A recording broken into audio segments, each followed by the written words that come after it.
प्रश्न है यदि x plus one upon x बराबर अंडरूट 3 हो तो x की power 37 plus one upon x की पावर 37 का मान क्या होगा, है ना। इसका मान बताना है, मान क्या होगा, ठीक है, ये बताना है। तो x plus one upon x दे रखा है अंडरूट 3। अब देखो x की पावर 37 है, उसको हम x की पावर 36 गुणा x की पावर 1 लिख सकते हैं, यानी कि x की पावर 36 हो रहा है। तो x की पावर 36 तो 6 गुणा 6 36 होता है। तो हम इसको एक्स क्यूब के फॉर्मेट में बनाते हैं ताकि x की पावर 6 मिल जाए हमें, ठीक है। तो दोनों तरफ हम क्या कर सकते हैं, या तो फिर डायरेक्ट लिख दो x cube plus one upon x cube बराबर होता है अंडरूट 3 का क्यूब माइनस 3 अंडरूट 3, यानी कि x plus one upon x बराबर k है, तो x cube plus one upon x cube बराबर k क्यूब माइनस 3 k होता है। अंडरूट 3 का क्यूब तो 3 अंडरूट 3 और माइनस का 3 अंडरूट 3, तो ये दोनों कट गए। तो x cube plus one upon x cube बराबर क्या आया, 0 आया। x की पावर 3 को x की पावर 3 से गुणा करेंगे तो x की पावर 6 प्लस 1 ऐसा का ऐसा, ये x की पावर 3 गुणा 0 होगा तो बराबर क्या होगा, 0 होगा। तो x की पावर 6 बराबर क्या आया, x की पावर 6 बराबर -1 मिला मुझे, ठीक है। x की पावर 6 बराबर -1।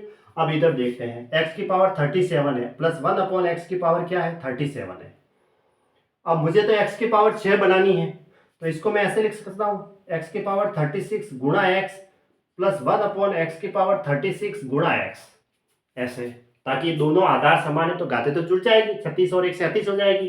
अब x की पावर 36 को मैं x की पावर 6 और ऊपर 6 लिख देता हूँ, क्योंकि 6 गुणा 6 36 होता है, और गुणा में x ऐसा कैसा प्लस 1 अपॉन एक्स की पावर 6 गुणा x।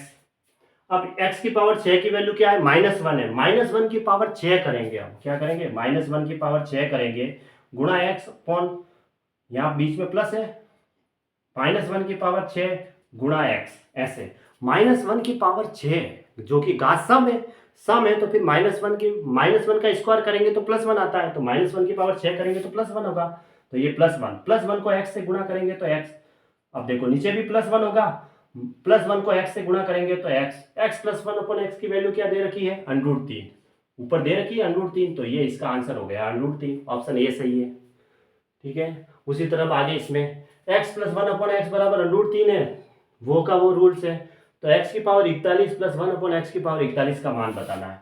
अब हमें ऐसा करना है कि अब इसका क्यूब करेंगे तो x cube plus 1 upon x cube बराबर क्या होगा, √3 का क्यूब माइनस 3 √3, यानी कि तो 0 हो जाएगा।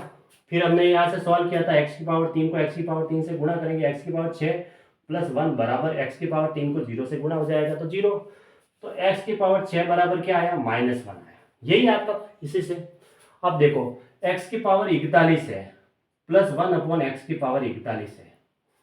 अब 6 की टेबल, यहाँ ऊपर घात 6 है तो इसके आसपास उसकी जो घात है वो 6 के पहाड़े की होनी चाहिए, 6 के टेबल की।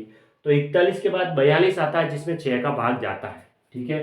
तो मुझे x से गुणा करना होगा, x की पावर 41 है गुणा x प्लस 1 अपॉन एक्स की पावर 41 है गुणा x, ऐसे। अगर मैंने ऊपर x से गुणा किया है तो नीचे भी x से गुणा करना पड़ेगा, और इधर नीचे x से गुणा किया है तो ऊपर x से गुणा करना पड़ेगा, ऐसे।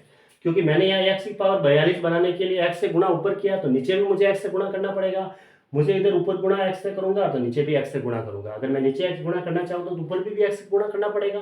तो दोनों तरफ x से गुणा कर दिया ताकि x से x कट जाएगा, इसमें भी x से x कट जाएगा। अब देखो ऊपर क्या है कि आधार समान है तो घातें तो जुड़ गई, x की पावर 42 हो गई, नीचे बटा x प्लस यहाँ x और नीचे हो गया x की पावर 42, 42 हो गई। अब x की पावर जो 42 है मुझे तो x की पावर 6 के रूप में लिखना है, तो x की पावर 6 तो मैंने लिख दी और ऊपर मैं 7 लगाऊंगा, तो 6 7, 6 को 7 पहाड़ा 7 बार बोलेंगे तो कितनी बार आ जाएगा, 42 आ जाएगा, 42। और नीचे है जो x ऐसा कैसा प्लस x बटा x की पावर 6 तो लिख दिया और ऊपर मुझे 7 रखना होगा, ताकि x की पावर 6 को 7 बार गुणा करेंगे तो 7 संग 42 होता है, 6 गुणा 7 42 होता है, 42, ठीक है। अब देखो x की पावर 6 की वैल्यू क्या है, -1 और ऊपर घात 7 है बटा x प्लस x ऐसा कैसा, -1 की पावर क्या है, 7 है। अब -1 की पावर 7 है जो कि विषम है, -1 की पावर अगर सम होता तो +1 होता, लेकिन जैसे ही ऊपर घात विषम है तो फिर -1 ही आएगा, ठीक है। -1 बटा x प्लस x बटा -1। अब देखो ये माइनस और ये माइनस प्लस तो यहाँ माइनस हो जाएगा, मैं माइनस बाहर कॉमन ले लेता हूँ, तो माइनस मैंने कॉमन लिया तो क्या मिला 1/x प्लस एक्स। अब देखो x प्लस 1/x कहो या 1/x प्लस एक्स कहो, बात एक ही है, और इसकी वैल्यू सबसे ऊपर दे रखी है √3। x प्लस 1/x की वैल्यू क्या है √3, और ये आगे माइनस है तो माइनस √3 हो गया, है ना। ये इसका आंसर हो गया -√3। -√3 कौन सा ऑप्शन सही है, ऑप्शन बी सही है, -√3 ऐसे।